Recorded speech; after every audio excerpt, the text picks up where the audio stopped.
दोस्तों, स्वागत है आपका हमारी साइकोलॉजी क्लासेस में। तो आज हम आपको बताने जा रहे हैं कि एग्जाम पेपर के बारे में। यहाँ पे आप देख सकते हैं ये साइकोलॉजी का पेपर है, एमए 4 सेमेस्टर का सोशल साइकोलॉजी का है। यहाँ पे आप देख सकते हैं यहाँ पे जो मैक्सिमम मार्क्स है वो 85 है और टाइम आपको 3 आवर्स का दिया जाता है।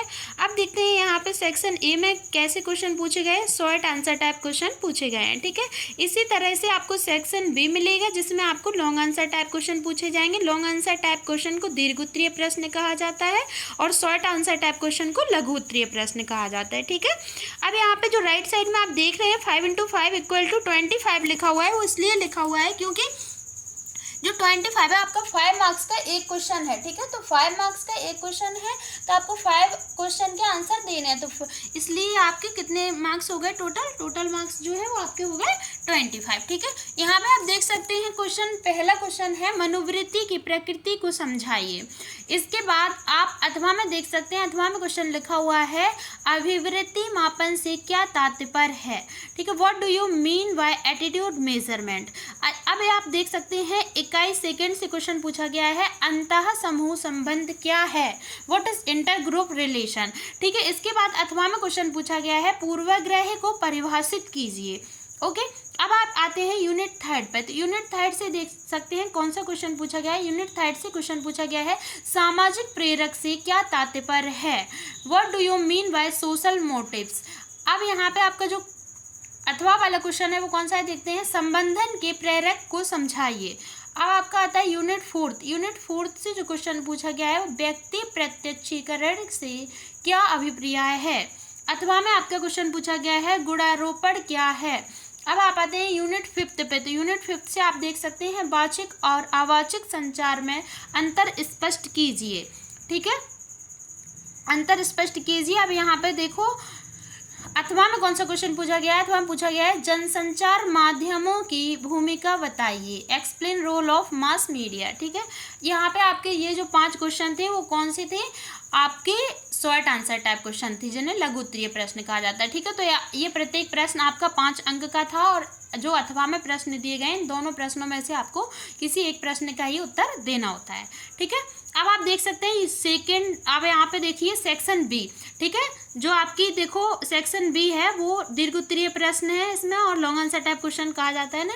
तो यहाँ पे आप देख सकते हैं ये जो एक प्रश्न है यहाँ पे आपका वो 12 अंक का है, 12 मार्क्स का है। ठीक है, तो यहाँ पे अभिवृत्ति के प्रकारों के विषय में व्याख्या कीजिए। ठीक है, इसके बाद आपका अथवा में आता है, अथवा में आपका क्वेश्चन है अभिवृत्ति मापन की विधियों की व्याख्या कीजिए। ठीक है, इसके बाद आप देखो यहाँ पे यूनिट 1 से ये दोनों क्वेश्चन पूछे गए हैं। तो क्या है जो एमए का सिलेबस है उसमें 5 यूनिट हैं, तो 5 यूनिट से आपको प्रत्येक यूनिट से आपको लघु उत्तरीय प्रश्न पूछे जाएंगे, प्रत्येक यूनिट से आपको दीर्घ उत्तरीय प्रश्न पूछे जाएंगे। ठीक है, तो जैसा कि आप यहाँ पे देख रहे हैं यूनिट 1 से दीर्घ उत्तरीय प्रश्न में उन्होंने ये 2 क्वेश्चन पूछे हैं और अथवा में प्रश्न दिया है। ठीक है, अब आते हैं आप यूनिट 2 पे। तो यूनिट 2 में आप देखिए पूर्वाग्रह एवं विभेदन में अंतर स्पष्ट कीजिए। ठीक है, अथवा में कौन सा क्वेश्चन पूछा गया है, अथवा में पूछा गया है पूर्वाग्रह को कम करने की तकनीकों को समझाइए।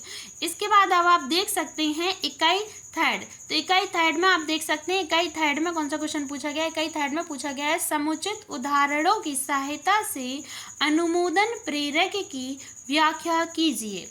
ठीक है, अब यहाँ पे आप देख सकते हैं अथवा में कौन सा क्वेश्चन पूछा गया है। तो जो आपको अथवा में पूछा गया है वो है शक्ति एवं उपलब्धि प्रेरक को समझाइए।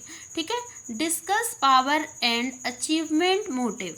अब आपका नेक्स्ट क्वेश्चन है वो यूनिट 4 से है। यूनिट 4 में आप देख सकते हैं व्यक्ति प्रत्यक्षीकरण के निर्धारकों की विवेचना कीजिए। ठीक है, इसके अथवा में जो आपका क्वेश्चन है वो पूछा गया है कैली के गुणारोपण सिद्धांत की विवेचना कीजिए, डिस्कस द कैलीज एट्रीब्यूशन थ्योरी।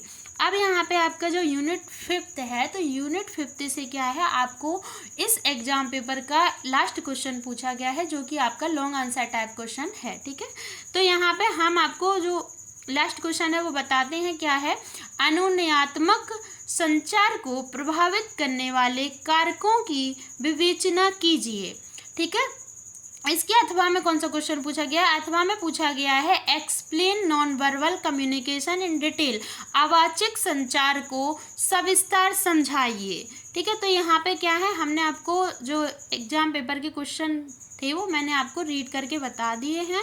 ठीक है, आई होप आप सभी को समझ में आ गया होगा कि किस तरीके का एग्जाम पेपर आता है, कैसे क्वेश्चन पूछे जाते हैं।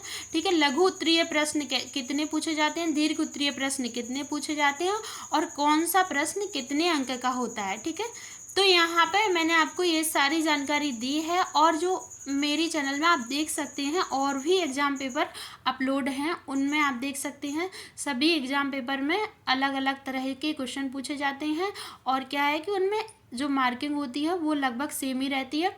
जो शॉर्ट आंसर टाइप क्वेश्चन होते हैं उनके लिए 5 अंक, और आपका लॉन्ग आंसर टाइप क्वेश्चन होते हैं उनके लिए 12 अंक। ठीक है, क्लियर। आई होप आप सभी को अच्छा लगा होगा। वीडियो लाइक करें, चैनल को सब्सक्राइब करें, वीडियो को शेयर करना बिल्कुल ना भूलें, बेल आइकन को प्रेस करें जिससे कि हमारा नेक्स्ट वीडियो आप तक पहुंच सके। Thank you so much. मिलते हैं नेक्स्ट वीडियो में नेक्स्ट टॉपिक के साथ।